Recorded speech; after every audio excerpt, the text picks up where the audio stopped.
नमस्कार, मैं हूं चित्रा शर्मा का एआई अवतार और आप देख रहे हैं सीआईबी न्यूज।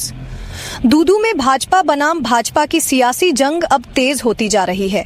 आरोप प्रत्यारोप का सिलसिला थमने का नाम नहीं ले रहा। इस मुद्दे पर पूर्व मंत्री और दूदू के पूर्व विधायक बाबूलाल नागर क्या सोचते हैं, यह जानने के लिए हमने उनसे संपर्क साधा। हमारे साथ अब जुड़ चुके हैं पूर्व मंत्री बाबूलाल नागर। मंत्री जी, आपका हार्दिक स्वागत। पिछले कुछ दिनों से दूदू में भाजपा नेताओं के बीच चल रही इस आपसी लड़ाई को आप किस नजरिए से देखते हैं? देखिए, ये भ्रष्टाचार और लूट खसोट का मामला है।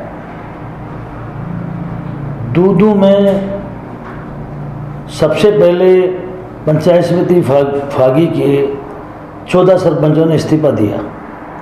ये कहते हुए इस्तीफा दिया कि सरकारी कार्यालयों में लपकागिरी शुरू हो गई, बिना भ्रष्टाचार के कोई काम नहीं होता है, और उन्हें इस्तीफा दे दिया। तो वो जो बात शुरू हुई वो भ्रष्टाचार को लेकर शुरू हुई। दोबारा फिर फागी के एक लसड़िया ग्राम के एक नौजवान ने पंचायत समिति बाई के विकास अधिकारी से दूरभाष से वार्ता कर ली। उसके जिस तरह से गाली गलौज और जिस तरह से भाषा आई, वो भी भ्रष्टाचार का जीता जागता उदाहरण है। और अभी कल ही दूदू के नगर परिषद के उपसभापति जी ने ये कहते हुए इस्तीफा दे दिया कि वित्तीय अनियमितताएं हो रही हैं, भ्रष्टाचार हो रहा है। तो ये सारा बोलबाला भ्रष्टाचार का है। भाजपा के राज में चाहे प्रशासन हो चाहे जनप्रतिनिधि हो, दोनों हाथों से खुली लूट मचा रखी है। एक मीडिया के प्रतिनिधि ने स्टिंग ऑपरेशन किया और उस स्टिंग ऑपरेशन को उसने जारी भी किया। उसमें किस तरह से भाजपा के एक तरफ पदाधिकारी हैं, पंचायत राज के प्रतिनिधि हैं, जिम्मेदार लोग हैं, किस तरह से बद्री के अवैध परिगमन पर बद्री माफिया के रूप में बनकर कैसे वसूली कर रहे हैं, किस तरह से पुलिस प्रशासन की मिलीभगत से। तो ये सारा जो खेल है, ये भ्रष्टाचार का लूटपाट का खेल है। बेलगाम हो गया प्रशासन, बेलगाम हो गए जनप्रतिनिधि, और जिन लोगों की जिम्मेदारी होनी चाहिए थी वो अपने निजी स्वार्थों में इतने व्यस्त हो गए कि जनता से कोई लेना देना नहीं, न किसी प्रशासन की तरफ उनका कोई उन पर अंकुश है, न कोई जवाबदेही है। तो सारा का सारा खेल लूट खसोट और भ्रष्टाचार का है। आरोपों की झड़ी में पहले 78 लाख रुपए का मामला सुर्खियों में आया, फिर 8 करोड़ के विकास कार्यों पर सवाल उठे। आपका क्या मानना है, दूदू में वास्तव में कितना विकास हुआ है? नगर परिषद में दूदू में करीब 16 करोड़ के कार्य मैंने सैंक्शन किए थे। अब ये दुर्भाग्य है, मेरे खुद के विधायक कोष के करीब 3-4 करोड़ के कामों को यहाँ के निर्वाचित जनप्रतिनिधि के हस्तक्षेप से, सबसे पहले तो मैं आपको ये क्लियर करना चाहूँगा कि विधायक कोष न तो कभी लैप्स होता है न कभी निरस्त होता है। वो कार्य निरस्त हो सकता है, लेकिन विधायक कोष की जो राशि है, अगर कार्य निरस्त भी हो जाता है तो स्वतः ही जो उस समय विधायक होता है उसके विधायक कोष के अलावा ये अतिरिक्त राशि उसके खाते में जुड़ जाती है।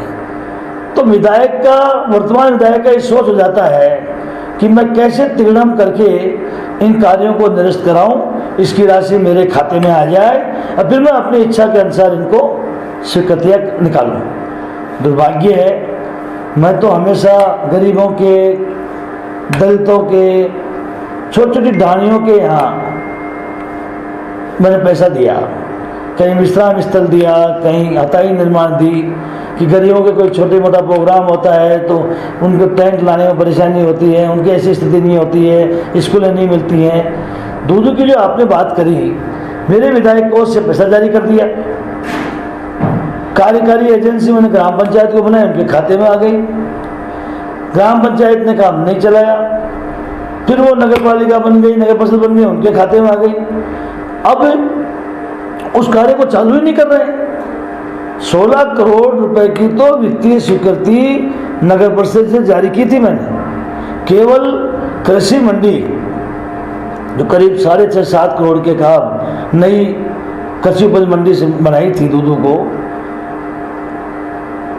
उसमें करीब 7 करोड़ का काम सैंक्शन किया था। वो काम क्योंकि उसमें कार्यकारी एजेंसी कृषि मंडी थी तो उन्होंने वो काम पूरा कर दिया। अदरवाइज जो काम जिसमें एजेंसी मैंने ग्राम पंचायत या नगर पालिका को बनाई उन कार्यों को शुरू ही नहीं किया है। पीलोडी को मैंने कार्यकारी एजेंसी बनाई थी, 1 करोड़ 80 लाख के आसपास था ये जो मोजाम्बाद रोड और नैना रोड का कुछ काम, वो कुछ काम पीलोडी ने किया है, बहुत टाइम लगा के। आश्चर्य हो रहा है मुझे, दूधू से पाटीपुरा रोड मैंने मुख्यमंत्री अशोक गहलोत जी से बजट घोषणा में कराया। दूधू में बाईपास नहीं था, उसके टेंडर लगने के ऑर्डर हो गए। मैंने मुख्यमंत्री से रिक्वेस्ट करके दखल करा के उस टेंडर को रोका। 5-6 महीने बाईपास जुड़ाने में लग गए। अब उस काम की दोबारा बजट घोषणा में इस राज्य में भी कोई बजट घोषणा में किया, और अब वो जो बाईपास सैंक्शन हो गया, जिसके नोटिस निकल गए, जिनकी जमीनें आ रही थी अधिग्रहण के नोटिस निकल गए, उनको मुआवजा मिलता। अब पता नहीं उसमें कोई 20-30 लोगों की ज़मीनें आ रही थी, बहुत राजी हो रहे थे कि हमारे को मुआवजा भी मिलेगा।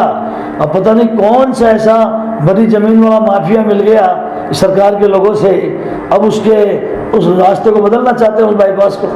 केवल इसी बात को लेकर उस कार्य को शुरू नहीं किया। आज कितना बड़ा सफ़र करना पड़ता है। जब दूधू से नारायणा साइड जाते हैं तो पूरा रोड खत्म हो गया। तो ये इनकी अपरिपक्वता है, प्रशासन बेलगाम है, प्रशासन के 10 की 10 उंगलियां ही हाथों की, उंगलियां नहीं, पूछा भी इनका भ्रष्टाचार में डूब गया। कोई पूछने वाला है नहीं, कोई सुनने वाला है नहीं, कोई देखने वाला है नहीं। इनको मैं पूरा मौका दे रहा हूं काम करने का। करीब 16 महीने के आसपास हो गए। अगर मैं समय से पहले बात उठाता हूं तो जनता में आएगा, इनको काम करने का मौका नहीं दिया। पूरा खुला मौका दे रखा है। अब इस खुले मौके में जनता हो गई, मस्त हो गई, त्रस्त हो गई। पूरी जनता हायतोबा मचा रखी है और प्रशासन पूरा मस्त हो गया। दोनों हाथों से लूटने में लग रहे हैं कि ऐसा लग रहा है जैसे कोई डेमोक्रेसी है ही नहीं इस देश में। ये जैसे कोई भगवान बन गए या कोई कहीं का कोई ऐसा फरमान लेकर आ गए कि इनको खुली छूट मिल गई। लेकिन क्या करें, जब चुने हुए जनप्रतिनिधि जिम्मेदार पदों पर पहुंच जाएं, लापरवाह हो जाएं, वो अपने कर्तव्यों का निर्वहन नहीं करें तो प्रशासन को बेलगाम होना ही है।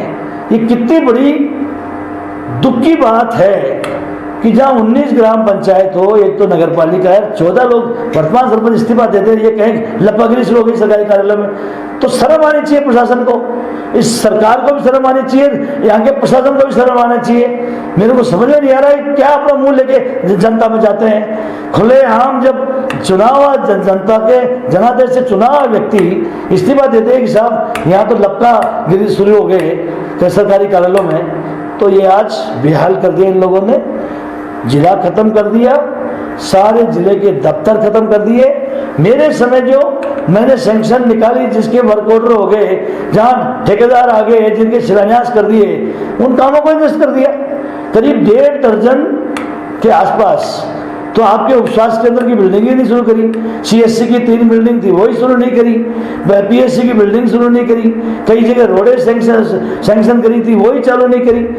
तो पूरा ढांचा ही खराब हो गया और दोनों हाथों से लूटने में लग रहे हैं और जनता त्राही कर रही है। जनता पस्त हो गई है, प्रशासन और सुनकर गए वो मस्त हो गए और जनता पस्त हो गई। पूर्व मंत्री बाबूलाल नागर ने हमारे साथ बातचीत में बेलगाम प्रशासन और भ्रष्टाचार की जड़ें फैलने के गंभीर आरोप लगाए। साथ ही उन्होंने साफ किया कि दूदू में न 78 लाख न 8 करोड़ बल्कि 16 करोड़ रुपए के विकास कार्य स्वीकृत हुए हैं। लेकिन इनमें से कितना काम धरातल पर उतरा, इसका जवाब शायद नगर परिषद ही दे सकती है।